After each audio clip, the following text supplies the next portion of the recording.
mobilisation d'un groupe autour d'un projet commun. Mesdames et messieurs, accueillons chaleureusement Madame Patricia Gauthier, présidente, directrice générale du CIUSHUS de l'Estrie.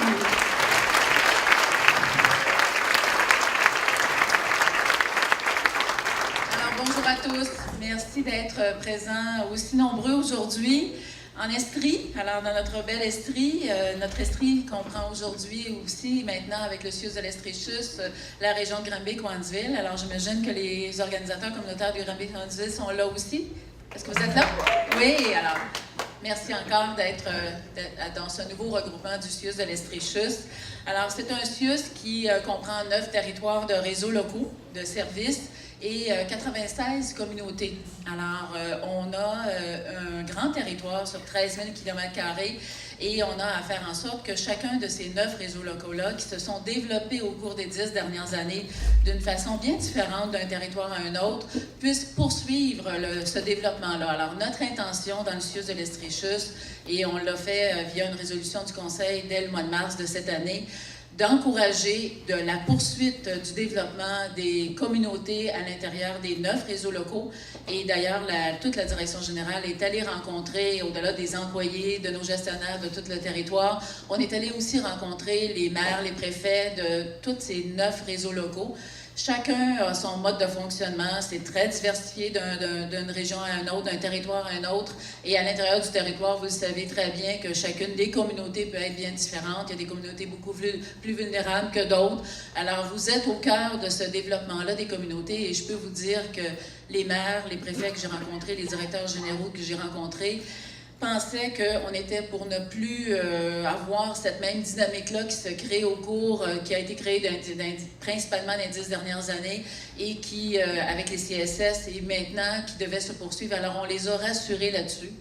Même si dans la dernière année, ça a été une année de restructuration, beaucoup, parce qu'il fallait le faire, on est maintenant prêt à entreprendre la poursuite du développement de ces communautés et on a rassuré les maires et les préfets en disant qu'on était pour s'impliquer comme DG, mais comme je suis avec 3 autres ex-directeurs généraux avec moi dans le CIUS. Alors, on s'est partagé le territoire pour être en mesure d'être présent dans les communautés, dans tous ces 9 territoires de réseaux locaux. Alors, on sera présent comme direction générale à l'intérieur de ces réseaux locaux-là pour les grandes priorités du territoire et des différentes communautés. On sera aussi présent avec un niveau tactique qui va se rajouter pour être en mesure de soutenir les organisateurs communautaires qui vont être sur le territoire et qui vont être en mesure d'avoir le soutien de ces directeurs ou directeurs adjoints ou coordonnateurs parce qu'on souhaite vraiment que toutes les directions du CIUS puissent collaborer d'une façon plus étroite encore au développement des communautés. Et vous avez besoin de cette contribution-là dans votre travail quotidien. Et nous, notre intention, c'est vraiment de bien vous soutenir parce qu'on y croit et parce que notre conseil d'administration y croit puis qu'on veut poursuivre ce développement-là. Si je parle plus spécifiquement de Sherbrooke, parce que le maire est ici et qu'il va vous dire un mot tout de suite après, on a la chance à Sherbrooke d'avoir une longue tradition de partenariat. Alors, le CIUS de l'Estrie-CHUS avec le CHUS aussi, on est unique au Québec d'avoir un CHU qui a voulu intégrer l'ensemble de cette nouvelle dynamique-là des CIUS. Alors, au niveau de Sherbrooke, on a Ville en santé qui existe, Bernard, depuis 25 ans. Alors, c'est pas, je me sens comme au Saguenay, là, 25 ans. Alors, donc, ça existe depuis longtemps, c'est là, c'est enraciné vraiment, et avec le soutien des dirigeants qui sont tous là, que ce soit les universités, le Bishop et l'Université de Sherbrooke, que ce soit avec l'ensemble des partenaires de l'éducation qui sont autour de la table, alors avec la municipalité et d'autres partenaires, on est en mesure de s'assurer que nos développements de notre communauté de Sherbrooke va se poursuivre et va avoir vraiment un enracinement qui va continuer à prendre forme au cours des prochaines années. Alors, moi, je suis confiante pour la région de Sherbrooke, mais je suis aussi confiante pour chacun des 9 réseaux locaux qu'on a dans l'Estrie et on a cette chance-là d'avoir une belle région et des gens qui veulent travailler ensemble. Alors, je vous souhaite tout le succès du transfert de connaissances que vous allez vous faire aujourd'hui avec vos baluchons, votre transfert de connaissances, les baluchons. Je peux juste vous dire qu'on a en plus en Estrie un institut de première ligne qui a été créé il y a 1 an et qu'il y en a un à Québec, il y en a un à Sherbrooke. Alors, on a la chance d'en avoir un à Sherbrooke au niveau universitaire. Et avec cet institut de première ligne-là, on sera en mesure d'accompagner, et il y a un des axes principaux de cet institut de première ligne, c'est le développement des communautés. Alors, on sera en mesure d'accompagner, avec encore là le transfert de ces meilleures connaissances-là, l'accompagner l'ensemble des communautés, l'ensemble des organisateurs communautaires, et on doit accompagner aussi l'ensemble des autres établissements au Québec pour faire en sorte qu'on puisse mieux travailler dans le développement des communautés. Il y a un volet santé mentale qui est important, puis il y a un volet aussi pour les jeunes. Alors, je pense qu'on a cette chance-là en Estrie d'être une ville en plus universitaire et faire en sorte qu'on puisse mailler vraiment le volet universitaire avec le volet de la santé et services sociaux. Alors, bonne journée, bon colloque. Je dois vous quitter parce qu'on doit, les gens m'attendent pour avoir une autre inauguration d'une journée de travail et on travaille sur les trajectoires de soins et services.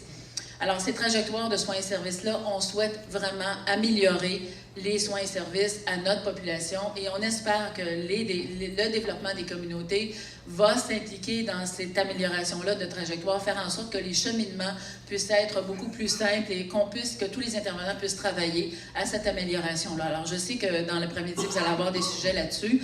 Je suis heureuse d'entendre que vous aussi, vous vous préoccupez de voir comment le développement des communautés peut bien s'intégrer dans une amélioration de trajectoire de soins et services. C'est tout ce qu'on souhaite comme citoyens du Québec, d'avoir des soins et services qui s'améliorent au Québec. Alors, on compte sur vous. Merci beaucoup de votre participation et bon colloque. Merci.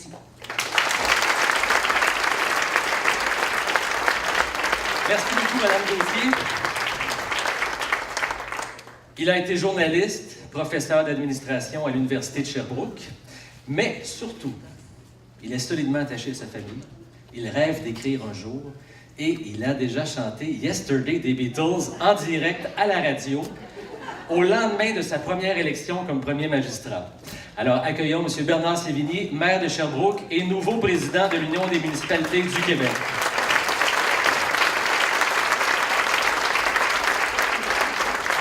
Est-ce que vous voulez que je vous en chante un petit couplet? Bon, ben, écoutez, bonjour tout le monde. Bienvenue. Bienvenue à Sherbrooke. C'est un véritable plaisir de vous accueillir chez nous. C'est un plaisir et en même temps, c'est rassurant que les intervenants communautaires puissent brasser des idées, puissent échanger pour améliorer nos communautés, parce qu'effectivement, c'est vous qui dynamisez et qui contribuez au développement de nos communautés. Alors, j'aimerais, dans un premier temps, féliciter le comité organisateur pour la tenue de cet événement-là aujourd'hui et demain. Et on me dit que quand il y a plus que 10 organisateurs communautaires ensemble, ça fait des flamèches. Alors, imaginez à 200. Il y a des baluchons qui vont se remplir, effectivement. Donc, pour illustrer le phénomène, souvent, j'évoque le contraire, c'est-à-dire qu'à Sherbrooke, comme dans plusieurs régions du Québec, à quoi ressembleraient nos communautés sans l'action et sans l'implication d'organisateurs communautaires quand on pense à la lutte à la pauvreté, par exemple, l'isolement social et même le développement des saines habitudes de vie. J'ose pas l'imaginer parce que ça fait un peu peur de voir à quoi ça pourrait ressembler. Alors, en tant que maire de Sherbrooke, je vous dis que le capital social, et j'ai l'occasion de l'apprécier, est une des principales richesses de notre communauté, comme bien d'autres communautés par ailleurs. Un peu comme le disait Mme Gauthier, Ville en santé, que j'ai le bonheur, le privilège de présider comme comité. C'est une vingtaine d'organisations autour de la table qui se penchent sur les déterminants de la santé. Et ce qui est fascinant dans ce comité-là, c'est lorsqu'il y a une problématique qui est soulevée, on l'aborde autant la portion municipale, qu'est-ce que la ville peut faire, qu'est-ce que le CIUS, CHUS peut faire, qu'est-ce que la commission scolaire. Donc, on est tous autour de la table et on finit par chacun et chacune de nos actions de régler, enfin d'atténuer et de travailler ces problématiques-là. Donc, de notre côté, nous aussi, on y travaille à la Ville de Sherbrooke. On se réfère à notre politique de développement social communautaire qui a été concoctée, oui, par nos gestionnaires, mais également avec les gens du réseau de la santé, du réseau de l'éducation. Et cette politique nous sert de vigie, en quelque sorte, Ça nous permet, c'est notre cadre de référence qui guide les actions que nous posons. Il y a des projets qui sont dans le collimateur, qui sont présentement en élaboration pour maximiser le travail qui se fait sur le terrain. Et ça, évidemment, on le fait avec nos partenaires, on le fait avec les organisations qui œuvrent sur le plan social, sur le territoire de la ville de Sherbrooke. Puis évidemment, les partenaires sont nombreux. Parce que vous le savez, votre travail au quotidien, ça permet aux communautés locales de se renforcer, de créer des réseaux de soutien, d'aide, de solidarité. Et c'est extrêmement stimulant. C'est rassurant en même temps de voir que les organisateurs prennent la peine de s'arrêter et d'échanger pour améliorer les pratiques. J'en profite également pour lever mon chapeau aux acteurs de l'organisation communautaire parce que vous savez, on vit des grandes périodes de turbulence, on vit des incertitudes, des changements. Et je dois vous dire que vous nous aidez à nous adapter, nous, dans nos façons de faire. Vous osez vous renouveler, vous osez discuter, continuer d'avancer. Et nous, ça nous permet de grandir dans les approches que vous nous proposez. Et ça, évidemment, ça aussi, c'est rassurant et ça fait partie des éléments sur lesquels nous, on compte pour pouvoir être mieux guidés dans nos actions et dans ce que nous faisons. Alors, je vais vous souhaiter à chacun et chacune de vous un très bon colloque. Des flamèches, oui, des flamèches, beaucoup de flamèches. Alors, encore une fois, bienvenue à Sherbrooke et bons travaux au cours des 2 prochains jours. Merci. Bonne journée.